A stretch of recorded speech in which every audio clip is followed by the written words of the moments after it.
Hello everyone, welcome to Brahmi academy.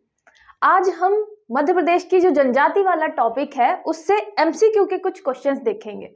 Detail में तो हम बहुत बार पढ़ चुके हैं और आप देखेंगे कि यूट्यूब पे बहुत सारे टीचर्स ने डिटेल में बहुत सारी चीजें कवर करवा दी हैं, तो आपने भी बहुत सारी चीजें कवर कर ली होंगी। तो अब मुद्दा ये आता है कि एमसीक्यू के फॉर्म में हम उनका रिवीजन करेंगे, क्योंकि आपको प्रीलिम्स में सारी चीजें याद कर करके टिक लगाना है। ठीक है, तो इसलिए हम याद करेंगे सारी चीजें, आपका मतलब रिवाइज करते चलेंगे और क्वेश्चन के फॉर्म में रिवाइज अब जब आप करेंगे तो आपको पता चल जाएगा कि कौन सा पोर्शन आपको याद हो गया है, आप जो पढ़ रहे थे आपको समझ में आया कि नहीं, और कौन सा पोर्शन अभी वीक है। ठीक है, और इसके साथ ही मैं ये भी बता दूं, बहुत सारे बच्चों के कमेंट आ रहे थे कि मैम बुक्स वगैरह जो है, नई नोट्स वगैरह जो नए टॉपिक ऐड हुए हैं कहाँ से मिलेंगे। तो प्रीलिम्स के लिए तो मैं आपको बुक लिस्ट वगैरह बता दूंगी, उसके अलावा मैं नोट्स पे काम कर रही हूँ अभी, चाहे वो आपका मेंस हो चाहे प्रीलिम्स हो, चाहे वो इंग्लिश मीडियम हो चाहे हिंदी मीडियम हो, तो हम दोनों के लिए काम कर रहे हैं। जल्दी ही आपको सारी चीजें अवेलेबल हो जाएंगी हमारे एप्लीकेशन पे। ठीक है, सबसे पहले मैं आपको कुछ जानकारी देना चाहती हूँ अपने बैचेस से रिलेटेड। जैसे कि हो गया आपका असिस्टेंट प्रोफेसर, जो भी असिस्टेंट प्रोफेसर की तैयारी कर रहा है उनका जो पेपर 1 है, जिसमें मध्य प्रदेश आएगा, आईसीटी कंप्यूटर वाला आएगा पोर्शन, और उसके अलावा करंट अफेयर वाला आएगा, वो सारी चीजें हम कवर करवा रहे हैं। बहुत सारे जो बच्चे हैं, स्पेशली बच्चे नहीं मतलब टीचर्स हैं, उन्होंने एडमिशन लिया है, आप भी इसका फायदा उठाएं। सारी चीजें मैंने ट्रिक के माध्यम से याद कराई हैं। उसके अलावा हमारा प्रीलिम्स का टेस्ट सीरीज भी लॉन्च होगा 10 फरवरी से, और क्रैश कोर्स भी लॉन्च होगा आपका प्रीलिम्स का 10 तारीख से। जो हमारा टेस्ट सीरीज है वो कैसा होगा, टेस्ट सीरीज में हमने फोकस किया है कि आपको डेली टेस्ट लिए जाए। डेली आपके टेस्ट रहेंगे तो आपको क्या रहेगा, आप डेली पढ़ेंगे, डेली प्रैक्टिस करेंगे, है ना। तो इसलिए हमने रखा है इसी चीज को दिमाग में रखते हुए कि आपको एफएलटी जो है सबसे लास्ट में कराए जाएंगे, जो कि 20 एफएलटी रहेंगे। यूनिट वाइज जो टेस्ट रहेंगे वो हमने ज्यादा किए हैं, क्योंकि आप जब देखेंगे एफएलटी में जब हम 100 पेपर बनाते हैं, 100 क्वेश्चंस बनाते हैं, तो उनमें बहुत सारे क्वेश्चंस ऐसे रहते हैं जो मतलब आपके छूट जाते हैं, क्योंकि हम बहुत अच्छे से कवर नहीं कर पाते। और पेपर में आपको पता है कि वैरायटी बहुत रहती है, ऊपर से कट ऑफ बहुत ज्यादा रहता है, तो इसलिए हमने फोकस किया है यूनिट वाइज टेस्ट पे, कि हम यूनिट वाइज टेस्ट ज्यादा लेंगे, जिससे आपका जो हर एक यूनिट है वो ज्यादा से ज्यादा कवर हो सके अच्छे से। ठीक है, टेस्ट आपका बायलिंगुअल रहेगा, हिंदी इंग्लिश दोनों मीडियम में रहेगा, उसकी भी कोई प्रॉब्लम आपको नहीं करनी है। और ये सारी चीजें आपको सिर्फ और सिर्फ मिलेगी 399 में। ठीक है, आप जाके ब्राह्मी एकेडमी ऐप डाउनलोड कर सकते हैं, वहां पे 10 फरवरी से आपको ये जो है सारी चीजें मिल जाएंगी। ठीक है, उसके अलावा आपको कोई भी डिटेल जाननी है तो आप 6261759209 ये एकेडमी का नंबर, इस पे कॉल करके पूछ सकते हैं। बात आती है फिर आपके क्रैश कोर्स की। क्रैश कोर्स में क्या रहेगा, पेपर तक आपको बहुत ही मतलब चुन चुन के जो चीजें आपको इंपॉर्टेंट है, जो पेपर में आती हैं, वो सारी चीजें पढ़ाई जाएंगी, ऑब्वियसली ट्रिक के माध्यम से और बहुत आसानी तरीके से, जिससे आपको सारी चीजें पेपर के दिन भी याद रहे। बस आपको फैक्ट नहीं बताए जाएंगे कि मैं आपको बहुत सारे फैक्ट बता दूं, लास्ट में आपको याद ही नहीं है, क्योंकि बहुत सारे बच्चों की ये प्रॉब्लम रहती है कि मैम फैक्ट याद नहीं होते हैं, इतने सारे फैक्ट। और हम बात सिर्फ एक यूनिट की नहीं कर रहे, एक टॉपिक की नहीं कर रहे, हमें 10-10 यूनिट को संभाल के चलना होता है यहाँ पे आराम से, और फिर वहां पे जब पेपर देखें तो बिना किसी प्रेशर के, बिना किसी स्ट्रेस के हम जब हैंडल कर पाते हैं पूरा पेपर, तब कहीं जाके हमारा इतना कट ऑफ निकलता है। तो वो सारी चीजें ध्यान में रखते हुए मैंने प्रीलिम्स क्रैश कोर्स डिजाइन किया है, जिससे आपको मेन टॉपिक जो पेपर के लिए इंपॉर्टेंट है वो पढ़ाए जाएंगे। ठीक है, तो आपको कोई भी जानकारी चाहिए है तो आप आराम से 6261759209, ये आपके एकेडमी का नंबर है, 6261759209, इस पे कॉल मैसेज, व्हाट्सएप मैसेज, आप जिसमें कंफर्टेबल है वो करके पता कर सकते हैं, कोई भी इंक्वायरी कर सकते हैं। ठीक है, चलिए नेक्स्ट देखते हैं। अब बात करते हैं हमारे क्वेश्चंस की। यहाँ पे क्वेश्चंस जो हैं, जो आपने पढ़ा है, जो मैंने पढ़ाया है, मैक्सिमम उसी से चीजें रखी है, और हमने वैरायटी ऑफ क्वेश्चंस लिए हैं, सिर्फ एक ही टॉपिक से नहीं लिया है, हमने योजनाएं भी ली हैं, हमने उसके अलावा व्यक्तित्व भी लिया है। ठीक है, स्वतंत्रता संग्राम के लिए जो इंपॉर्टेंट है जनजातीय व्यक्तित्व, उनसे भी रिलेटेड लिया है, जो आपका कला और संस्कृति वाला पोर्शन है उससे भी लिया है। तो ज्यादातर चीजें हम कवर करते हुए चलेंगे। साथ ही साथ मैं आपको ये भी समझाऊंगी, जब आप क्वेश्चन देखते हैं तो आपको समझना कैसे है कि इसे हैंडल कैसे करना है। ठीक है। किस जनजाति में मृतक की स्मृति में लकड़ी का स्तंभ लगाया जाता है? In which tribe a wooden pillar is erected in memory of the disease. अब हम जब मृतक होता है, अब देखिए यहाँ पे ऐसा नहीं है कि आपको समझ नहीं आ रहा, मृतक है उसके लिए हम एक लकड़ी का क्या बना रहे हैं, स्तंभ बना रहे हैं, ठीक है। तो ये किस में होता है, याद रखिएगा, ये कोरकू जनजाति में होता है, ठीक है, कोरकू जनजाति। फिर नेक्स्ट देखिए, 2023 में सरकार द्वारा हलमा मूवमेंट की शुरुआत किस जिले से की गई थी? इन विच डिस्ट्रिक्ट वाज द हलमा movement launched by the government in 2023। अब यहाँ पे आपको अगर हलमा मूवमेंट नहीं समझ में आ रहा कि यार ये मूवमेंट की क्या बात कर रहे हैं, आंदोलन कौन सा चालू किया था, तो ये जो हलमा वर्ड है ये आपने शायद पढ़ा होगा। ये हलमा वर्ड किससे रिलेटेड है? ये रिलेटेड है भील जनजाति से। देखिए जैसे ही मैंने आपको बताया कि आपको मूवमेंट नहीं समझ में आ रहा तो आप फिर हलमा शब्द पे फोकस करें। ऐसे ही आप जब प्रीलिम्स का पेपर पढ़ेंगे तो आपको जो चीजें नहीं समझ में आ रही है आप उसको छोड़ दीजिए, जो चीज आपको समझ में आ रही है, चाहे वो एक शब्द है, चाहे वो एक लाइन है, चाहे ऑप्शन हो, आप उस पर ज्यादा फोकस करिए, ठीक है। तो हलमा जो है भील जनजाति से रिलेटेड है। ये मैं आपको एक बार पहले भी बता चुकी हूँ कि हलमा प्रथा क्या होती है। गांव के जो भील लोग होते हैं, अगर कोई भी प्रॉब्लम में है तो पूरे लोग जो हैं गांव के वो आकर उसकी हेल्प करते हैं। हलमा मूवमेंट जो है वो किस चीज से रिलेटेड है? सरकार ने देखा कि भाई बहुत अच्छी प्रथा है ये भील जनजातियों की, एक दूसरे के समन्वय की सहयोग की, कि मतलब यहाँ पे सहयोग, और ये भी रहता है कि ये दिखाएंगे भी नहीं, कभी ऐसा शो भी नहीं करेंगे कि भाई हमने हेल्प की है। आजकल क्या होता है, लोग मतलब कुछ भी देते हैं, दान भी देते हैं तो फोटो में शूट करते हैं कि हम इंस्टाग्राम में डालेंगे, फेसबुक में अपलोड करेंगे कि हमने 10 रुपए दान किए, ठीक है। तो ये क्या है, हलमा इनकी प्रथा है जिसमें क्या करते हैं कि ये सहयोग करते हैं, सब लोग मिलकर, कोई भी अगर प्रॉब्लम है तो उसकी सहयोग करेंगे और फिर बताएंगे भी। लास्ट में बस क्या होगा, जब चीजें मतलब प्रॉब्लम सॉल्व हो जाएगी तो फिर एक भोज टाइप का होगा, ऐसा करते हैं।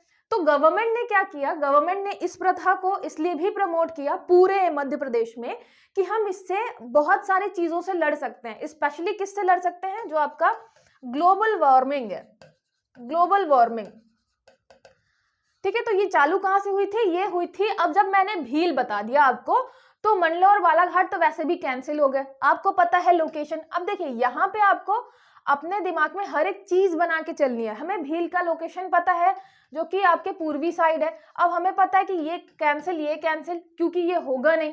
फिर बचता है खंडवा और झाबुआ, तो आपको ज्यादा कहाँ पे हो सकता है? झाबुआ और अलीराजपुर। अगर आप जाएंगे कि कंसंट्रेशन जो मतलब ज्यादा लोग भील वाले कहाँ मिलेंगे, तो आपको झाबुआ वाले इलाके में मिलेंगे, तो फिर आप लास्ट में झाबुआ टिक करेंगे, ठीक है। अगर आपको नहीं भी पता है तो आप फिर दिमाग लगाइए थोड़ा, जितनी भी आपके पास नॉलेज है कि भील जनजाति है कहाँ से क्या है, ऐसे करते हुए। तो यहाँ पे क्या हुआ था, मैं थोड़ा स्टोरी बता दूं आपको कि यहाँ पे जल संरक्षण की बात आई थी, जल संरक्षण। तो उसके लिए पहले कुछ लोगों ने आके जल संरक्षण पे मतलब खुदाई उदाई करनी चालू की, फिर और लोग आके उसमें ऐड हुए, फिर बहुत ज्यादा लोग आके ऐड हुए, क्योंकि हलमा हमारी क्या थी, प्रथा है भील जनजातियों में, उसकी वजह से जल संरक्षण में बहुत अच्छा काम किया गया। तो फिर अपने जो तत्कालीन उस टाइम पे मुख्यमंत्री थे शिवराज सिंह जी, उन्होंने बोला कि ये ग्लोबल वार्मिंग से लड़ने के लिए बहुत अच्छा हो सकता है, ठीक है, ऑप्शन। तो इसीलिए फिर इन्होंने पूरे मध्य प्रदेश में इसको फैलाने की बात करी और हलमा उत्सव मनाने की बात करी, ठीक है। तो यहीं से आया आपका हलमा मूवमेंट या फिर हलमा उत्सव, ठीक है। तो ये हलमा वर्ड याद रखिएगा, हलमा, हलमा झाबुआ अलीराजपुर वाले इलाके से शुरू हुआ था, ठीक है। आगे देखते हैं। अब वैसे ये चीज जो है, आप ये हलमा प्रथा याद रखिएगा, इसको लिख सकते हैं निबंध में भी, और ये भी बता सकते हैं कि जो हमारी गवर्नमेंट है उसने हलमा उत्सव मनाना चालू किया है पूरे मध्य प्रदेश में 2023 से, जिससे ग्लोबल वार्मिंग पे स्पेशली जो आपका जल संरक्षण तकनीक है, वृक्षारोपण वगैरह करना है, उस पे इस चीज का काफी उपयोग किया जा सके। क्योंकि ये क्या करवा रहे हैं हम, कम्युनिटी जो है आपका, जो पूरी की पूरी कम्युनिटी है उसका यहाँ पे हम हेल्प ले रहे हैं, ठीक है। तो यहाँ पे कम्युनिटी इन्वॉल्व करवा रहे हैं, इसलिए बहुत अच्छा एग्जाम्पल हो जाएगा निबंध के लिए या फिर आपके एथिक्स के लिए, अगर आपका केस स्टडी ऐसा कुछ रिलेटेड आ रहा है तो, ठीक है, तो ये चीज भी आप याद रखिएगा कि कैसे आपके प्रीलिम्स की छोटी छोटी चीजें मेंस से रिलेटेड हैं। फिर देखिए, राशन आपके ग्राम योजना मध्य प्रदेश में किस वर्ष प्रारंभ की गई? इन विच ईयर वॉज राशन आपके ग्राम योजना स्टार्टेड इन मध्य प्रदेश? ये आपकी जितनी भी योजनाएं हैं आपको ईयर तो याद करनी है, जो मेन योजनाएं हैं ये आपकी स्टार्ट हुई थी 2021 में। ठीक है, राशन आपके ग्राम, गांव तक जो है, गांव तक आपके राशन पहुंचाने का काम किसको दिया गया है? राशन पहुंचाने का काम एक 21 साल के लड़के को दिया गया है। ठीक है, तो एक 21 साल के लड़के को राशन गांव गांव तक पहुंचाने को दिया गया है। स्पेशली हम यहाँ पे आदिवासी गांव की बात कर रहे हैं। आदिवासी जो आपके हैं, आदिवासी जो गांव हैं, आदिवासी विकास खंड जो है उनकी बात कर रहे हैं। 2021 में चालू हुआ। ये जो है एग्जाम्पल, अब यहीं पे आप एग्जाम्पल क्या लिख सकते हैं जो मेंस में आपका आता है कि सरकार आदिवासियों के लिए क्या क्या काम कर रही है, तो यहाँ पे आप सीधे सीधे योजना बता सकते हैं। और ये किन गांव के लिए ज्यादा जरूरी है, जैसे कि आपके गांव है आपका, जो आपका जैसे कि मान लीजिए है पातालकोट। अब आपको पता है कि पातालकोट का जो इलाका है बहुत अलग थलग है ना, और वहां पे बिल्कुल नीचे जाके बसा हुआ है, तो एक जैसे ही शाम होगी तो बिल्कुल अंधेरा हो जाएगा, एक लिमिट तक ही वहां पे जैसे आपका सूरज रहता है ना, फिर बहुत नीचे है तो धूप बहुत जल्दी चली जाती है, अंधेरा जल्दी हो जाता है, तो बहुत सारी चीजें हैं। तो ऐसे इलाके में आपको क्या करना है, राशन गांव गांव तक, आदिवासी इलाकों में राशन गांव गांव तक पहुंचाने के लिए पीडीएस सिस्टम से मतलब उठाकर आपके गांव गांव पहुंचाने के लिए ये एक बहुत अच्छी योजना है। ठीक है, तो याद रखिएगा भारी जनजाति को या और जो अन्य जनजातियां हैं जो कि बहुत अलग थलग रहती हैं उनके लिए ये योजना बहुत अच्छी हुई। मेंस में भी आप इसका यूज कर सकते हैं। आई कब है? 2021 में। तो आप याद कर सकते हैं कि भाई जो गांव गांव राशन देने जाता है उसकी जो एज है कम से कम 21 साल होनी चाहिए, बहुत छोटा नहीं होना चाहिए। ठीक है, तो 21 साल का लड़का जाता है। नेक्स्ट देखिए, मध्य प्रदेश शासन द्वारा आदिवासियों को दिया जाने वाला रानी दुर्गावती राष्ट्रीय सम्मान का संबंध किस क्षेत्र से है? Rani Durgavati national award given to tribals by Madhya Pradesh government is related to which field? अब आपका जब भी सम्मान पूछेगा, सम्मान, तो आपको याद रखना है किससे किससे रिलेटेड पूछ सकता है। एक तो आप देखेंगे क्षेत्र, हमेशा पूछता है किस क्षेत्र से संबंधित है, आपको बहुत सारे क्वेश्चन प्रीवियस ईयर में मिल जाएंगे। उसके अलावा दूसरा क्या पूछेगा कि ये जैसे मान लीजिए ये रानी दुर्गावती आदिवासियों को दिए जाने वाला सम्मान है। ठीक है, तो क्षेत्र पूछ लिया, और स्टार्ट कब हुआ, तो शुरुआत कब हुई थी इसकी, ये भी कभी कभी पूछ लेता है। ठीक है, ये याद रखना है।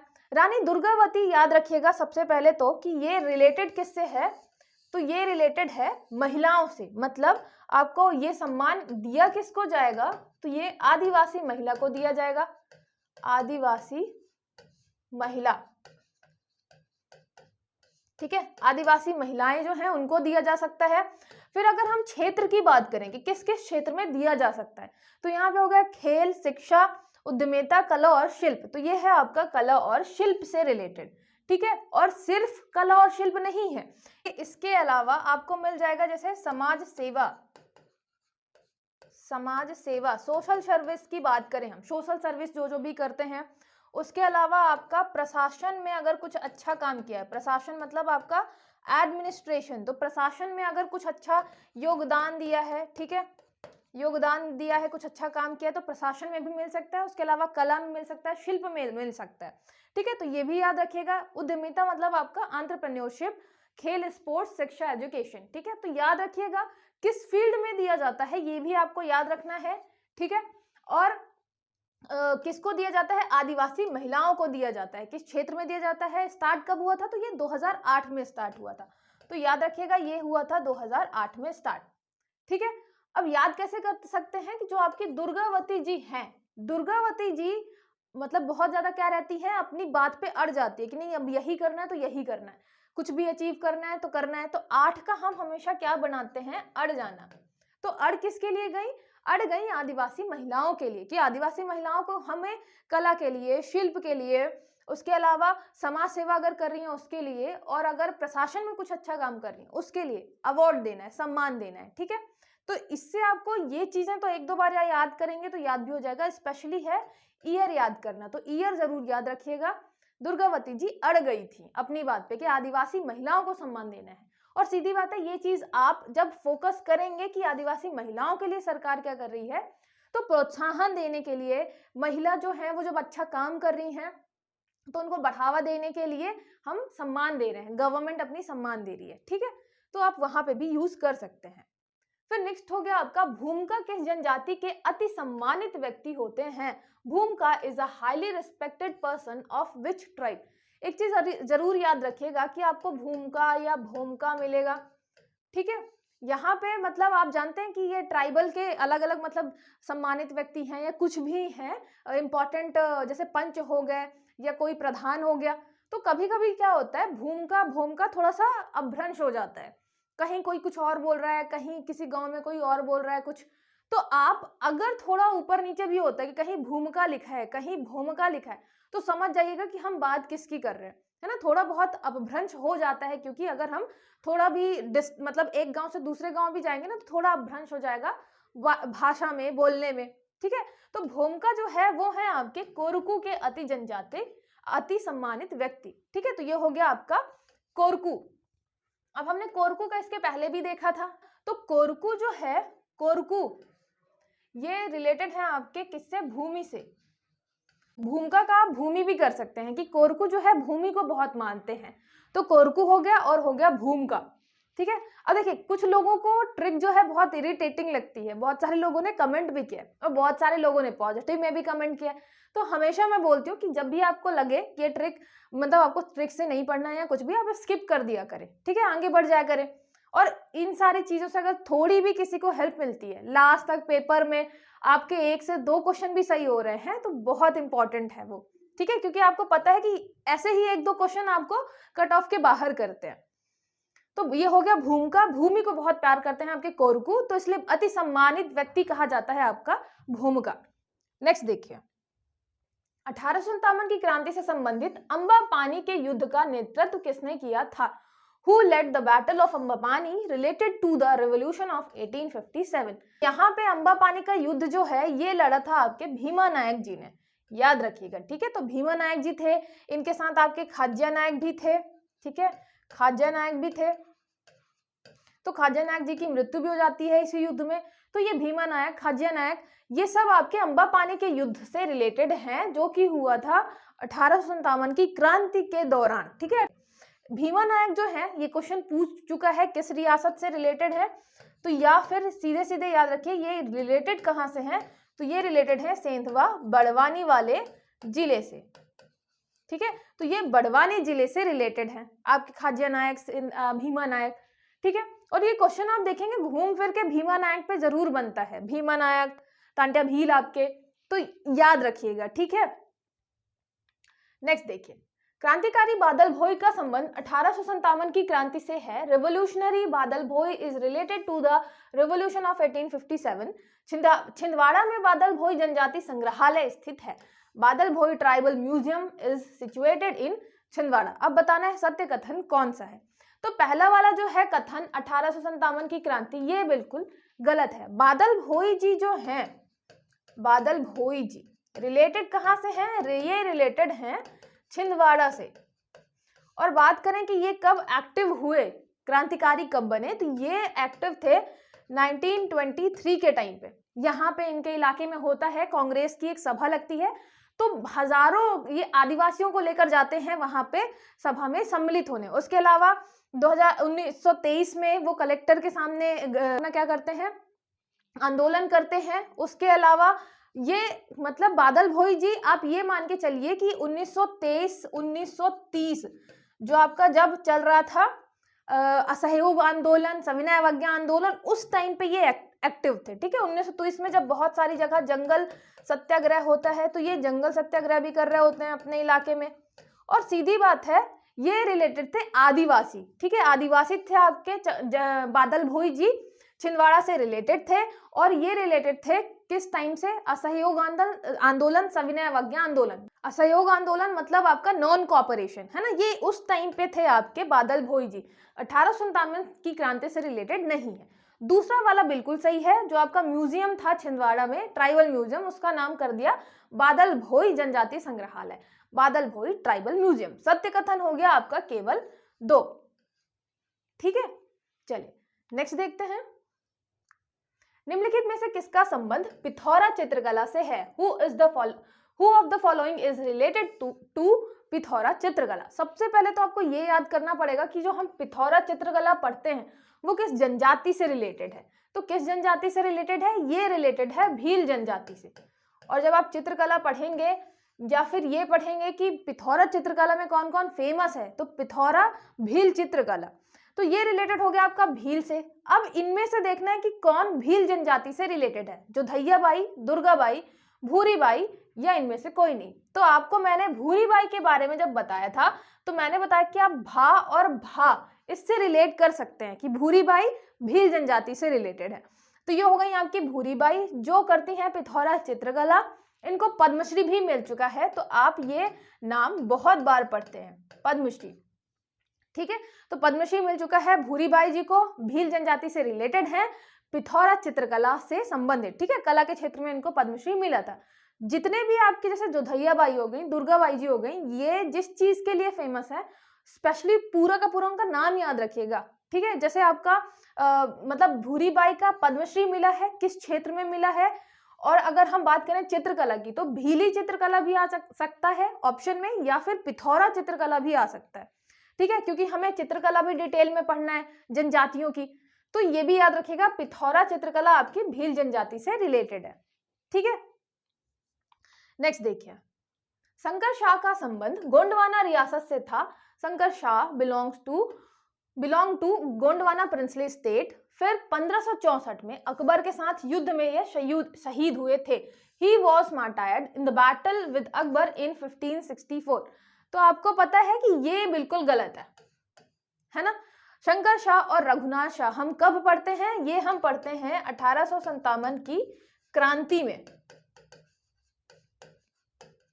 वैसे मुझे थोड़ा रुक के टाइम देना चाहिए आपको आंसर करने का, तो मैं स्पीड में बता जाती हूँ। नेक्स्ट टाइम से हम यही करेंगे, मैं थोड़ा मतलब रुकूंगी, आपको टाइम दूंगी कि आप इसका क्वेश्चन पढ़ के आंसर करिए, फिर हम आंसर डिस्कस करेंगे। ठीक है, तो शंकर शाह, रघुनाथ शाह के बारे में हमने पढ़ा है। गोंडवाना राजा थे। 1857 की क्रांति में इन्होंने अंग्रेजों के विरुद्ध विद्रोह करने का सोचा ही था। जैसे तो वही होता है कि बीच में कोई एक होगा कि जाके भिड़ा आएगा अंग्रेज को, और अंग्रेज को जैसे ही चुगली कर दी तो अंग्रेजों ने इन्हें तोप से उड़ाया था, तोप के सामने रख के उड़ाया था। ठीक है, तो ये हो गया आपका केवल एक सही है। ये सत्य कथन बताना है, केवल एक गोंडवाना रियासत से संबंधित थे। और नाम जान लीजिए, शंकर शाह जो थे वो पिता थे और उनके बेटे आपके रघुनाथ शाह। ठीक है, किस वाले इलाके में थे उस टाइम पे? तो जबलपुर।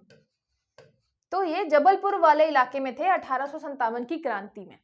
ठीक है, नेक्स्ट देखते हैं।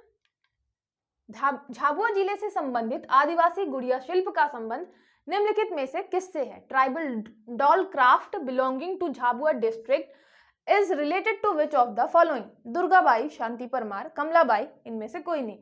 फिर मैंने वही बताया कि आपको ये पता होना चाहिए कि ये जो है आदिवासी गुड़िया शिल्प, मैंने ये जो आपके क्वेश्चन रखे हैं ना, सारे के सारे वही जनजातीय व्यक्तित्व हैं जिन्हें पद्मश्री मिल चुका है। ठीक है, तो गुड़िया शिल्प के लिए पद्मश्री मिला था 2023 में किसको? एक थे आपके रमेश परमार जी और उनकी वाइफ आपकी शांति परमार। ठीक है, तो ये हो गया आपका शांति परमार जी जो गुड़िया शिल्प से रिलेटेड है। ठीक है, झाबुआ जिले से संबंधित है। ये भी याद रखिएगा कि अगर जिला पूछता है ये दोनों किस जिले से हैं, तो झाबुआ जिले से संबंधित है।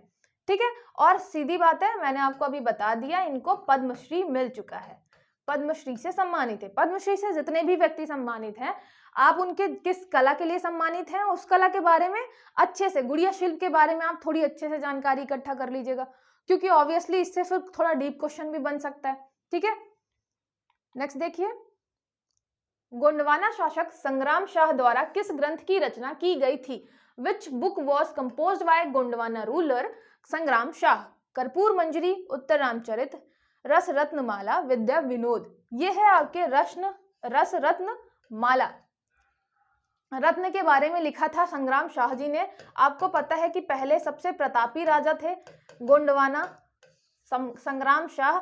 इनका नाम मिलता है अम्हण शाह, अम्हण दास, है ना। इनका एक्चुअल नाम मिलता है अम्हण दास, अमन दास, अम्हण दास, यही नाम मिलते हैं। मतलब इसमें भी आप देखिएगा कि इसमें भी अब भ्रंश हो रखा है, कहीं कहीं आपको अमन दास भी मिलेगा, अम्हण दास, अमन दास, ठीक है, सब इन्हीं के नाम है। उसके अलावा इनके अंडर में बामन गढ़ थे, इसीलिए बामन गढ़ मतलब बामन दुर्ग, जो आपके किले होते थे, फोर्ट होते थे, तो छोटे छोटे फोर्ट, तो बामन गढ़ाधिपति मतलब उसके जो है वो क्या थे, ओनर, तो बामन गढ़ाधिपति इनका नाम मिलता है।